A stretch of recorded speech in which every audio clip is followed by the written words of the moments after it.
This stock 2-barrel carburetor just isn't cutting anymore. Let's put in a 4-barrel unit and let this engine breathe better. What's up guys, my name is Andy, and in this video we're going to replace the stock 2-barrel carburetor on my 66 Fastback with a new 4-barrel unit from Edelbrock. It's going to be paired with a brand new intake manifold, which you guys probably saw in the last video, but in this video we're going to go through the steps of removing this carburetor, and then we'll install the new one and I'll show you how we do all that. Let's head over to the bench and take a look at the new parts that we're going to put on the car. All right, here's what we got. This is a Edelbrock 1406 carburetor, with electronic choke. I know what some of you guys are thinking. Andy, you did one of these on your last car, and why are you doing the same one? Holley is a better carb, all of that stuff. And honestly, guys, the biggest reason is I got a really good deal on this unit. This is a remanufactured unit. I got it for way, way less than what they cost brand new. And I'm familiar with these. I'm not familiar with the Holley. I think I even said on the last car that I was going to do a Holley next time. Really, I'm a lot like you guys. I'm limited, I'm on a budget, and sometimes the dollar dictates the parts that you put on your car, and this time I had to go with what the budget was going to allow, and I got such a good deal on this carb. So the difference between this carb and the 1405, see this says 1406 on there, the 1405 is the same exact carb, 600 CFM, but it has a manual choke versus the electronic. Also, the jets and the rods in this carb are more designed towards fuel economy. So what we're going to do is we're going to turn this into a 1405 with doing the jetting and the rods and the spring upgrade that puts this at what a stock 1405 would be. And then from there, I'll use the 1405 chart for tuning. I'll save you guys the boring part about the differences and why,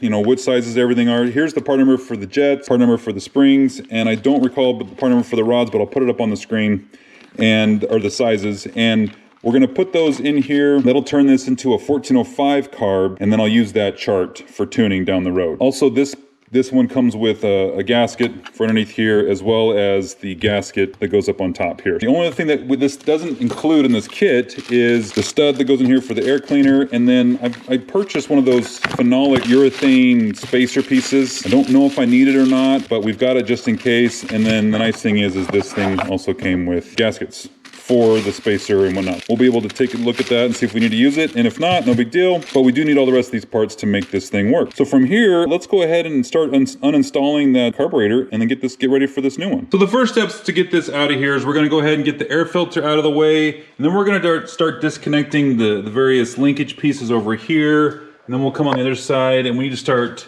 taking apart things like where the fuel comes in. On this one, there's nothing hooked up to the choke, so we don't have to worry about that, but let's go ahead and get this stuff out of the way, and then we can start, well, really after that, it's just disconnecting the nuts here that hold the carburetor down, and we can pull that out and get this old carb out of the way.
All right, as you just saw, taking that stock carburetor off is pretty simple. There was just a couple springs for the throttle linkage itself. There was the vacuum line for the vacuum advance on the distributor, fuel line, here, this vacuum line that goes in for the PCV valve. And then really it's just the 4 nuts that hold the carburetor onto the manifold, and then away you go. This is where we would normally put the new carb on, but because this is a 2-barrel manifold, we need to have that 4-barrel manifold to match up to it. And I'd also normally cover that right now, but I had just done that in a previous video. So the nice thing is by now you'll see that video on how to install that manifold. What we want to do first is let's go to the bench and put in the rods and jets to upgrade that carb to a 1405 unit, and then we'll come back here, and by the time we do that, the new manifold will be in place, and I'll show you how to install the new carburetor. So to get in here and get the pieces out that we need to take a few screws out and take some clips off on the linkage here, get this apart to get this top half off. And we're gonna use a T25 Torx bit to take those out and a T15 Torx bit for these spots right here.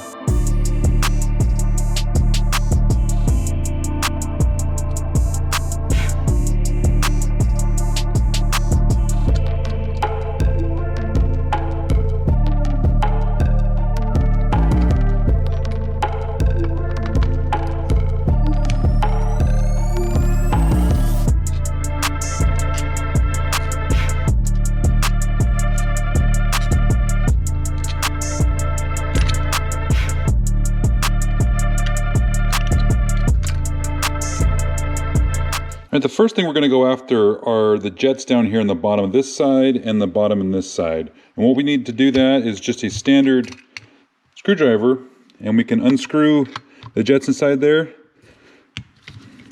Just unscrew it like so. And then we can just use a pair of pliers and pull them out. And that's the stock size. We're going to replace that with a little bit larger unit. Going with these 1408 part numbers.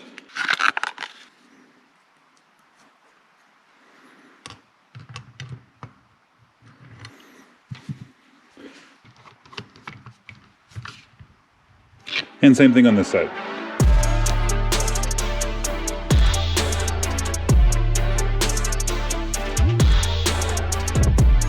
Now that's it for the bottom half of this. The rest of it is going to be back in the top half, and that's going to be these two rods here and then the springs inside there. So what we can do is just go ahead and put this back together and put those screws back in that we took out, and because all we need to do left is just the stuff on the top here.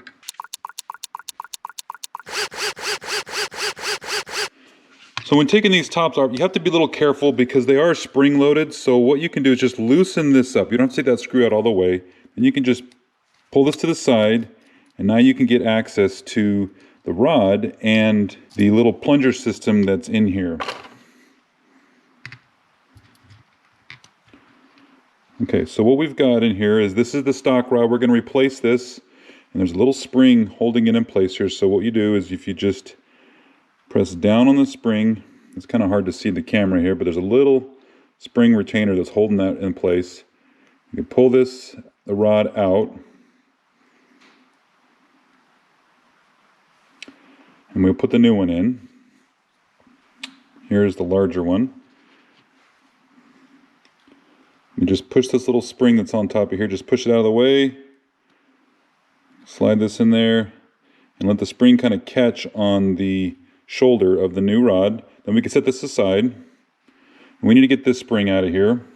This is the stock spring. We're going to be putting the Edelbrock orange springs in its place. So I have a set of them. You can buy just the orange ones. I bought a whole set. It wasn't very expensive. That way you can adjust them to different spring rates down the road if you find that you need a different set. But for this car, or this setup, we need these orange springs.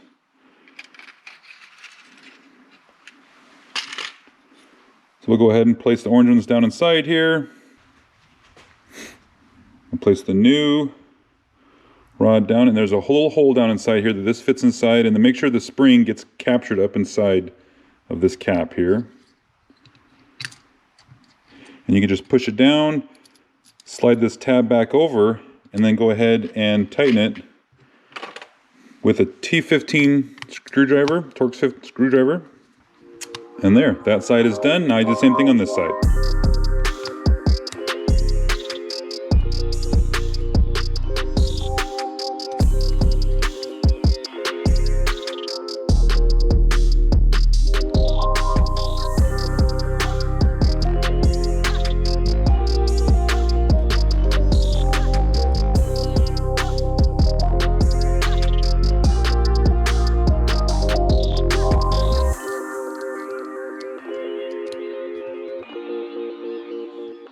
The last part, all we got to do is just hook the linkage up where you had it before and put the little the cotter pins in place, and then you'll be done reassembling your carburetor.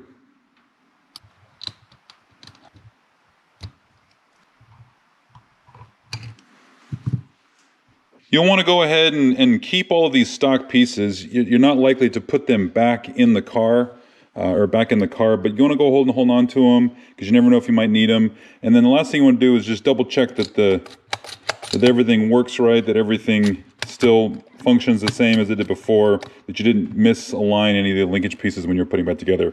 These are all tightened down. These are tightened down. We're ready to put this in the car. All right, now that we got that shiny new manifold in here, we can go ahead and put the carburetor in place. And what we want to do is we want to stack up some stuff here. The first thing we need is this lower gasket.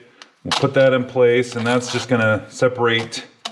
It's going to protect the spacer that we need to have that we're adding on here. So we'll add that next, and then we'll need another gasket in place to go between the spacer and the carburetor. And then the last piece is the carburetor. Go ahead and put that in there just like that.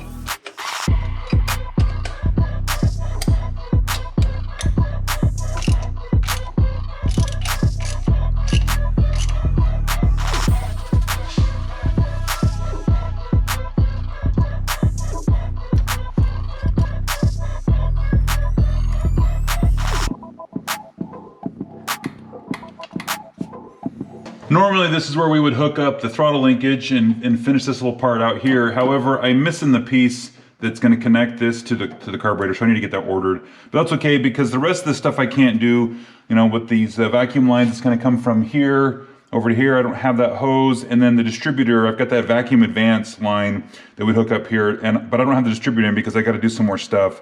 And also the choke, we still need to hook up the electronic choke. So in terms of, you know, getting the carburetor brought up from that 1406 to the 1405 spec, and then getting it installed in the car, this is where we need to be. But I'm missing a few pieces, but that's okay because I've got some other work that I'm going to do in here, and we'll come back to that stuff. All right, guys, that's it. That's the carburetor installed. Like I said, we got a couple things we still need to do with the throttle linkage, vacuum lines, even the fuel line. I got some things I got to do with that still, but I've got some other projects I need to take care of first before I can get back and finish that up and get the car started. But that is a carburetor that's installed, so we're good there. All right, guys, if you liked the video, give me a thumbs up. And if you subscribe, I appreciate it because that helps my channel out. And we'll see you in the next one.